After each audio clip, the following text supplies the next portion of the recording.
Allô, bonsoir, mon grand-oncle. Bonsoir le grand maître Yann, comment allez-vous? Ça va bien et toi? Dieu merci, tout va très bien. Et la famille? Ah, ça va, vraiment, Dieu merci, tout va bien, tout va Que bien, Dieu par nous la fasse grâce de Dieu. grâce. Mhm. Amin, amin, amin. Merci beaucoup, mon grand-oncle. Merci. Merci, vraiment, je suis très, très, très heureux de pouvoir intervenir aujourd'hui. Mhm. Voilà, j'aimerais tout de suite entrer vraiment dans le vif du sujet avec l'essai des tentatives de déstabilisation urbaine qui a eu lieu à Port-Boué. Je pense que ça, c'est vraiment un échantillon de ce que on nous prépare pour 2025. Moi, je dis au gouvernement, du docteur président Alassane Ouattara, je dis au ministre de la Sécurité, de l'Intérieur et de la Sécurité, il faut que ces gens-là soient punis avec la plus grande sévérité. Et que faut qu'on arrête pour une fois, faut que l'Ivoirien arrête le laxisme inutile, le laxisme bête. Parce que c'est vraiment ce qui se passe. Ces gens-là ont fait ne peuvent jamais faire ça dans leur pays d'origine. Ils ne peuvent pas se permettre de faire même la moitié de ce qu'ils ont fait. Vous voyez, ça doit nous enseigner, ça doit nous apprendre à savoir avec qui on marche, avec qui on vit, et quels sont ceux qui aiment le bonheur de ce pays. Vous êtes dans un État qui a des règles. Vous êtes dans un État où le droit doit être respecté. Mais tellement que nos autorités sont laxistes, tellement que nos gouvernants sont laxistes et qu'ils acceptent tout, ils prennent tout à la légère, on arrive à voir ce genre de situation. Ce n'est pas normal. Ce n'est pas normal. Moi, je vous invite à regarder un film qu'on appelle The Killer of Flowers Moon. C'est un film du grand réalisateur Martin Scorsese et dans lequel on a DiCaprio et comment il s'appelle le monsieur là, l'italien, j'oublie, l'américain italien, j'oublie son nom, ça va me revenir. Roberto De Niro. Comment est-ce que les Occidentaux sont allés trouver les Indiens sur les terres? Comment est-ce qu'ils ont infiltré le secte des Indiens en mariant les filles, les héritières des propriétaires terriens où il y avait beaucoup de pétrole? Et comment est-ce qu'ils ont pu s'imposer au fur et à mesure pour prendre l'héritage de ces gens-là? Mais vous ne vous rendez pas compte. Prenez conscience. Réveillez-vous. Réveillez-vous. Aujourd'hui, c'est ce qui est en train de se passer de façon insidieuse avec la complicité des opposants sournois, des opposants mesquins qui ne pensent qu'à leur et avec certains responsables politiques du RHDP, des traites qui ne pensent qu'à remplir leur ventre d'argent. L'argent n'est pas la finalité, l'argent n'est qu'un moyen, mais l'argent ne peut pas vous permettre, ne peut pas acheter votre dignité. C'est pas possible. Vous êtes là aujourd'hui, on vous envoie des sacs d'argent par jour ou par semaine, vous êtes content, vous préférez vendre votre pays et à des gens qui ne nous aiment pas, qui ne nous aimeront jamais, qui n'ont jamais aimé la Côte d'Ivoire, qui veulent juste se servir de la Côte d'Ivoire pour venir demain nous dominer. C'est ça la réalité. Aujourd'hui, là, ils accourent tous vers la Côte d'Ivoire. Pourquoi? Parce qu'ils voient l'embellie économique. Chacun veut sa part du gâteau. Mais vous croyez que ces gens-là, même si aujourd'hui ils avaient la possibilité de nous exterminer tous pour faire ce qu'on appelle sous d'autres cieux le grand remplacement, ils le feront. Ils ne nous ont jamais aimés, ils ont toujours été hypocrites, ils ont toujours été des personnes haineuses vis-à-vis de la Côte d'Ivoire. Ça ne date pas d'aujourd'hui. Mais disons, réveillons-nous. Il faut qu'on arrête un peu. On est dans le laxisme. Et même dans le gouvernement, chacun a son étranger, chacun a son Libanais. Et on est là, quand on parle, non, il faut vous calmer, non, ça c'est rien. On est toujours dans la négligence, toujours dans le laxisme vraiment qui ne dit pas son nom. Et comment vous voulez qu'on nous prenne au sérieux? Comment vous voulez qu'on nous prenne au sérieux? Il y a une mère ou, je ne sais pas, un père la dernière fois qui disait que la banane, là, quand tu arrives à la frontière avec le Mali, là, on te dit de vendre ta banane et puis de retourner chez toi. Comment est-ce que le ministre-gouverneur met une décision, avec une décision qui vient du président de la République, et que un maire se permet de ne pas appliquer cela dans sa commune parce que lui, il reçoit à chaque fois des sacs d'argent chez lui. Mais il faut qu'on arrête un peu. Des gens qui sont multimilliardaires, qui sont gavés d'argent tellement qu'ils en ont, ils ne savent plus quoi en faire. Mais ils continuent. Là, vous êtes en train de vendre votre dignité, vous êtes en train de vendre votre personnalité, vous êtes en train de vendre votre patrimoine, vous êtes en train de vendre la Côte d'Ivoire. C'est ça. Alors que la Côte d'Ivoire, d'abord, on ne peut pas accepter qu'aujourd'hui, des gens qui se permettent, des jeunes gens qui se permettent de créer la chienlit en Côte d'Ivoire. Et ça, où ça se passe où à même pas 5 km de l'aéroport. Même pas 3 km du dôme de comment il s'appelle, du salon, le salon international. C'est grave. C'est grave. Et ça, ces jeunes-là, il faut qu'ils soient punis. Il faut il faut d'abord, vérifier leur nationalité, et quand ils ont été punis, les expulser de la Côte d'Ivoire. Il faut que ça, là, c'est un exemple qui doit se dire. Parce que nos opposants sont là, illégaux. Aujourd'hui, là, ces mêmes gens-là, ils ont la haine, ils partagent la même haine de la Côte d'Ivoire et du président Ouattara avec nos opposants. C'est ceux-là qui vont servir de chair à canon en 2025 contre le président Ouattara. Et parce qu'ils sont en train de le motiver avec cette haine-là du président Ouattara. Et ça, il faut que ça s'arrête. Il faut qu'un jour, nos autorités vraiment frappent très fort. Il faut que cela serve d'exemple. Voilà ce que moi j'avais à dire. J'en ai marre de cette situation. Il faut qu'on arrête. Maintenant, ce Diaby B là, mon grand-oncle, je ne sais pas si il y a, parce que je sais qu'il y a un certain Diaby B aussi qui est en France. Si c'est le même, là, lui, il aura affaire à nous. Parce que nous, dernièrement, moi, l'aîné Adama connaît la mère Fiona, on s'est retrouvés à une réunion où il y avait aussi un Diaby B. Si c'est le même, alors là, franchement, je pense qu'il est très mal barré. Parce que les traites là, tout le monde connaît la sentence d'un traite. Tout le monde connaît la sentence d'un traite. Je reviens encore sur cette décision-là. Il faut que le gouvernement se dise, sinon, dans 30-40 ans, on parlera d'une autre Côte d'Ivoire. Mais ça ne sera pas la Côte d'Ivoire de nos descendants. Ça, je vous le dis, et je suis très dur dessus. Si on ne prend pas garde, la façon dont... Moi, la dernière fois, j'étais venu au pays, il y a eu une scène qui s'est passée devant moi à une banque. Mais heureusement que ce Libanais-là, ce jour-là, il n'a pas réagi. Parce que j'étais très en colère et il n'est pas passé devant moi. Mais quand on a des vigiles qui sont devant la porte, qui l'ont laissé passer, et moi, il n'est pas passé devant moi. C'était vraiment sa seule chance. Sinon, j'allais vraiment, peut-être que ce jour-là, on allait m'enfermer. Il allait s'asseoir. Moi, j'ai gueulé. Il n'a pas osé ouvrir sa bouche pour me répondre. Je pense que ça a été sa chance ce jour-là.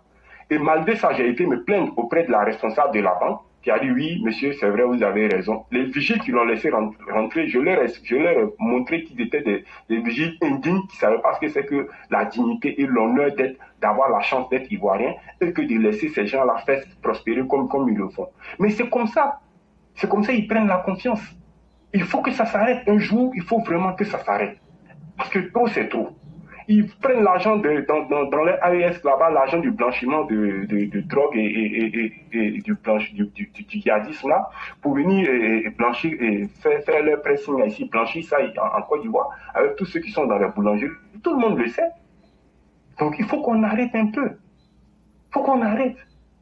Vraiment, nos autorités, qu'ils prennent leurs responsabilités et vraiment qu'ils mettent fin à tout ça. Sinon, on deviendra bientôt comme un pays que je ne veux même pas citer le nom. Voilà, merci beaucoup mon grand, donc je reste à l'écoute si tu as quelque chose à dire. Vraiment, merci infiniment le grand maître, merci pour tout ce que vous avez dit. Et effectivement, nous avons tout intérêt à accepter de copier la marche positive de l'histoire. Je ne sais pas si le pays que vous voulez évoquer, c'est la Palestine, mais en vérité, si la Côte d'Ivoire ne se méfie pas, chers frères, figurez-vous qu'aujourd'hui, l'économie ivoirienne appartient véritablement à qui? Soit les Libanais, soit les Maliens, les Burkinabés. Et le peu de personnes qui sont qui est dans la vie active, ce sont les fonctionnaires. Hier, j'expliquais ça sur TikTok. Vous voyez, rien n'arrive au hasard. Après la Deuxième Guerre mondiale, il y a eu plusieurs pays qui ont aidé le bloc occidental qu'on appelait les alliés. Les Africains les ont aidés. Et comme on n'accorde jamais de l'importance aux Africains, pour se moquer des Africains qui sont les aidés, on les appelait des gens qui tirent ailleurs, les tirailleurs sénégalais, pour se moquer d'eux, alors qu'ils ont laissé leur vie. La seule troupe qui a fait l'objet de moqueries, ce sont les Africains. Parce que les Américains n'étaient pas meilleurs que les Africains. Les Juifs qui ont aidé n'étaient pas meilleurs que les Africains. Les autres qui ont aidé n'étaient pas meilleurs que les Africains parce que chacun a donné sa vie. Mes chers parents, figurez-vous que après la Deuxième Guerre mondiale, lorsque chacun devrait rentrer chez lui, tout le monde a bénéficié d'un avantage sauf les Africains. Au contraire même, le sang que les Africains ont donné à l'Europe pour être libérés du nazisme, dans le camp de Tiaroy un soir, parce qu'ils ont demandé à ce qu'on améliore leurs conditions de vie. Parce qu'à l'époque, c'était en bateau qu'on partait en France ou même qu'on revenait, donc en Europe. Quand ils ont fini la Deuxième Guerre mondiale, les détachements africains, on les appelait tous les tirailleurs sénégalais. Mais parmi eux, il y avait des Dahoméens qu'on appelle Bénin aujourd'hui, il y avait des Ivoiriens qu'on appelait les Voltaïques de la basse Volta, ceux de la Haute Volta, c'est eux qu'on appelle les Burkinabés aujourd'hui, et ceux qui étaient les Soudanais, c'est eux qu'on appelle les Maliens et les Burkinabés. En ce moment, on parlait de l'AOF, l'Afrique occidentale française.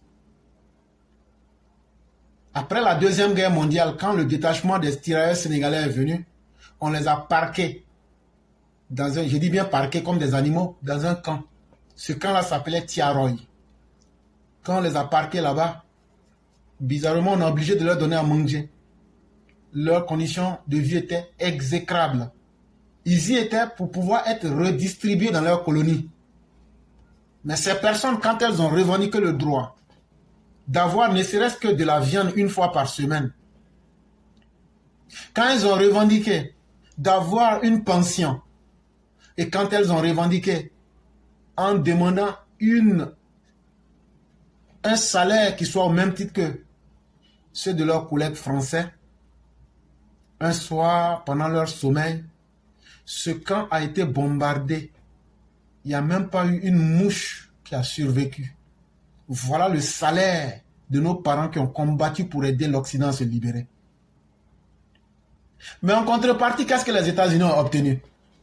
Les États-Unis ont obtenu que leur idéologie soit maintenue, que le modèle américain, le modèle du consumérisme, du capitalisme soit la norme, que à travers cela, les valeurs américaines, leur promotion soit faite. Parce que quand tu contrôles l'idée, la manière de penser de quelqu'un, tu le contrôles lui-même, tu contrôles son corps. Voilà le bénéfice que les Américains ont tiré de la Deuxième Guerre mondiale. Mais par contre, il n'y avait pas que les Africains et les Américains. Il y avait aussi un troisième groupe qui avait tout intérêt à ce que cette guerre-là, l'Occident la gagne. C'était les Juifs. Ils avaient intérêt à ce que cette guerre soit gagnée parce que Hitler ne leur a pas fait de cadeau. Qui ne se souvient pas d'Auschwitz, qui ne se souvient pas des pogroms, qui ne se souvient pas des massacres à haute échelle, qu'on appelle aujourd'hui des génocides.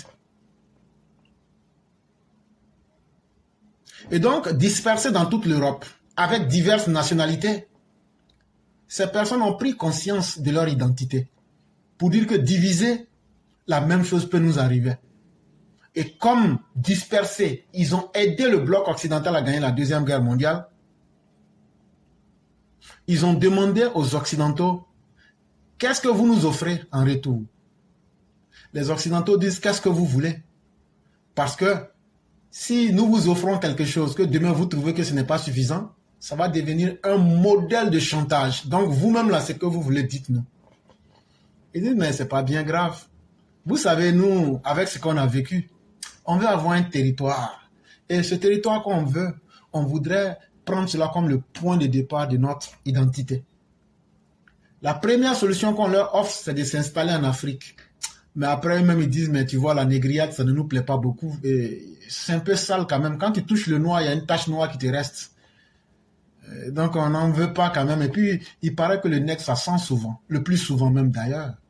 Pourquoi ne pas quand même préserver ses narines de ce qui n'est pas assez intéressant à sentir. Et donc, vous comprendrez carrément que vous n'êtes pas la race la mieux appréciée sur le marché. Mais ils se disent, mais finalement, est-ce qu'on va pas un peu trafiquer la religion pour trouver une raison? Ah oui, là, ça peut se faire, ça peut se faire. Eh bien, prenez la Bible et puis regardez là-dedans. Ben, il y a Dieu qui avait promis la terre à quelqu'un, à un peuple, qui n'a jamais lui-même voulu sa propre libération.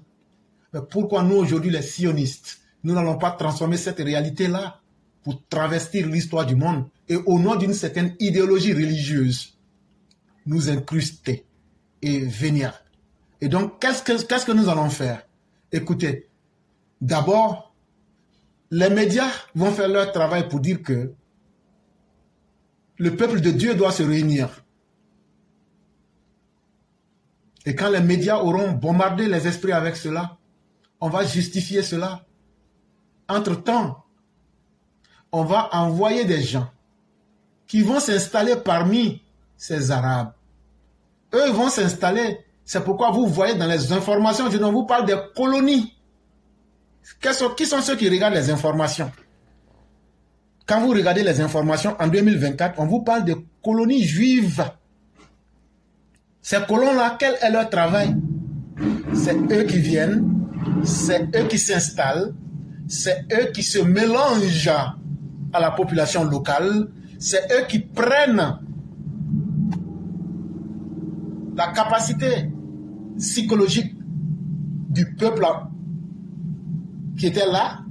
Quand on arrive à connaître comment ils pensent, quand on arrive à savoir leurs points forts, leurs points faibles, en ce moment donc, on fait venir au fur et à mesure quelques personnes et on leur dit voilà leurs points faibles, voilà leurs points faibles.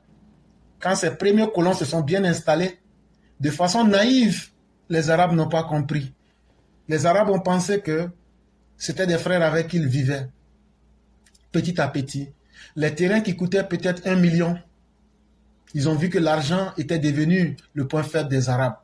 Et là où on fait un terrain à vendre à 1 million, ces juifs-là le payent à 5 millions, 10 millions. Et de cette façon-là, ils ont pu payer toutes ces terres-là.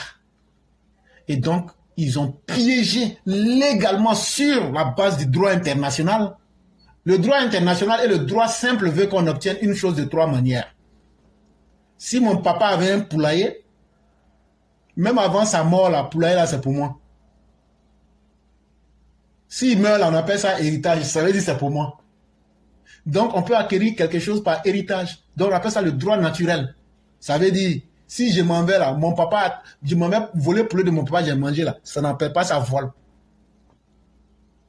Tu n'as fait que détruire ce que tu avais acquis par droit naturel. Peut-être que poulet là, ton papa allait prendre ça pour vendre et puis payer école pour toi. Mais comme tu as bouffé poulet dans Pécos là, tu n'as fait que détruire ce qui te revenait comme acquis par droit naturel. Donc, tu n'as fait que du mal à toi-même. Là, on s'en fout de ça. Et la deuxième manière d'obtenir quelque chose, c'est de travailler. Tu travailles, tu travailles, tu travailles. La sueur de ton front, c'est que ça te donne là. On appelle ça un salaire, quelle que soit la méthode et la manière. Et la troisième manière d'obtenir quelque chose, en tout cas de la bonne des manières, c'est qu'on vous offre quelque chose. Ça veut dire, le grand maître Yann est là, et moi-même je décide comme ça que Yann, vraiment bon, je te fais don de quelque chose. Ça aussi, on ne peut pas t'accuser d'accepter un don. Mais les 3 méthodes que je viens de vous dire, là, après ça, là, tout le reste, de la manière que tu vas obtenir quelque chose, c'est du vol. Ah non, c'est moi j'ai payé. Oh. Mais tu as blagué la personne pour payer. C'est de la malhonnêteté, c'est du vol. Et voilà comment ils ont fait pour piéger les Arabes que vous voyez là sur le droit international. Partout on va, ils disent, on a payé, hein, on a payé, voilà les documents de propriété. On dit, ah mais s'ils ont payé là, c'est que vous les Arabes là aussi, donc là, calmez-vous, voilà comment ils ont fait pour piéger. Donc vous les musulmans qui êtes là pour dire non, c'est une guerre religieuse, ce n'est aucune guerre religieuse, même si ça va vous choquer, moi je vais vous dire ça. Ce n'est pas une guerre religieuse. Et c'est comme ça qu'ils se sont installés. Et c'est la même chose qui est en train d'arriver en Côte d'Ivoire. Aujourd'hui, les étrangers, quand ils viennent, d'abord, ils sont tellement misérables qu'ils font pitié. Et on leur donne une petite place. Après, eux aussi, pour bien te blaguer, ils te servent du mon frère. Et quand ils sont musulmans même, salam alaikum mon frère. Moi je viens du Mali, moi ça va malien. Moi je suis burkinabé. Non, l'étranger il est gentil, il n'a pas de problème. C'est notre frère. C'est votre frère aujourd'hui. Demain, il va se répandre. Il se mélange avec vous. Et demain, vous prend par la gorge. Est-ce qu'aujourd'hui, je vous parle là, les Libanais ne peuvent pas se permettre n'importe quoi en Côte d'Ivoire? Aujourd'hui, nous sommes le 3 juin 2024. Même si le Libanais veut, elle va violer ta femme. Il n'y a rien qui va se passer. Si le Libanais veut, elle va mettre plomb dans toi. Il n'y a rien qui va se passer. Ezzedine a résisté au président Ouattara qui est là. Ezzedine là, il avait plus de 300 milliards d'impôts à payer. Quand le président Ouattara l'a bras, Ezzedine a résisté au président Ouattara. Mais comme Ouattara là, lui, il ne s'amuse pas avec quelqu'un. Ouattara l'a appuyé jusqu'à il est mort. Alors Ouattara, lui, ne s'amuse pas. Il va prendre des milliards, mettre. Une fois, vous vous souvenez qu'il y a eu des milliards qu'on a attrapés dans les valises à l'aéroport. C'est Ezzedine qui voulait fuir. Il dit, lui, il préfère fuir avec l'argent là que de payer un peu aux Ivoiriens. Ouattara l'a bras et puis on l'a mis en résidence surveillée jusqu'à la Diouf. Ça veut dire l'argent que eux là ils viennent chercher chez nous en Côte d'Ivoire là. Et ils trouvent que l'État de Côte d'Ivoire ne mérite même pas de leur demander des impôts. Aujourd'hui, ce sont les étrangers comme les Maliens, les Burkinabés. Ce que vous, les Ivoiriens, vous ne pouvez pas faire dans leur pays. Les boulots qu'eux ne vont jamais accepter que vous faites dans leur pays. Vous leur laissez la place. Vous leur permettez de vivre en paix. Mais aujourd'hui, ils disent qu'ils ont les moyens de résister à l'État de Côte d'Ivoire. C'est le premier message. Et demain, ne soyez pas surpris que ces personnes-là, avec leurs parents au Burkina, au Niger, au Mali, montent des armées pour vous attaquer de toutes parts. Ce que je dis, ça pourrait paraître bizarre et très lointain, mais la réalité est déjà parmi nous. C'est du terrorisme urbain. C'est du terrorisme urbain. C'est du terrorisme urbain qui nous a été servi à Port-Bouin le samedi 1er juin 2024. Et si l'État et les Ivoiriens que vous êtes n'êtes pas capables de lire les signes et de vous dire qu'on va prendre les grandes mesures, ce sont les grandes mesures qui auront raison de vous. Dans tout combat, il y a toujours un gagnant. Dans tout rapport de force, il y a toujours un gagnant. Si malheureusement, on doit être gentil pour devenir des vers de terre, en ce moment donc, ne soyons pas surpris que demain, là, nos descendants se fassent massacrer comme ce qui se passe à Gaza.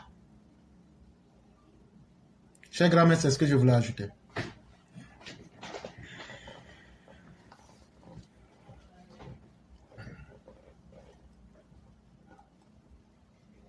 Le grand-mère Tian est là? Oui, pardon, oui, je suis là. Je disais merci beaucoup, mon grand-oncle. J'aimerais vraiment rajouter, si tu me le permets, juste quelque chose. Il n'y a pas de problème. Voilà, merci. Il faut que nous acceptions de faire le boulot qu'ils acceptent. Parce que tu l'as dit, c'est le travail qui paye. C'est le travail qui fait la différence au niveau de la dignité entre deux personnes. Il faut que nous acceptions cela. Les conditions sont là. Le président Ouattara et son gouvernement mettent les conditions pour que les Ivoiriens soient prioritaires dans certains domaines. Mais il faut que nous acceptions ce travail-là. Parce que le travail que nous, on a trouvé, ou nos parents ont trouvé dégradant à l'époque, c'est ce travail-là que ces personnes-là ont fait. Et aujourd'hui, avec ça, ils s'imposent à nous d'une façon claire. Là, il ne le cache même pas. Là, ça ressemble un peu à la dialectique du maître et de l'esclave.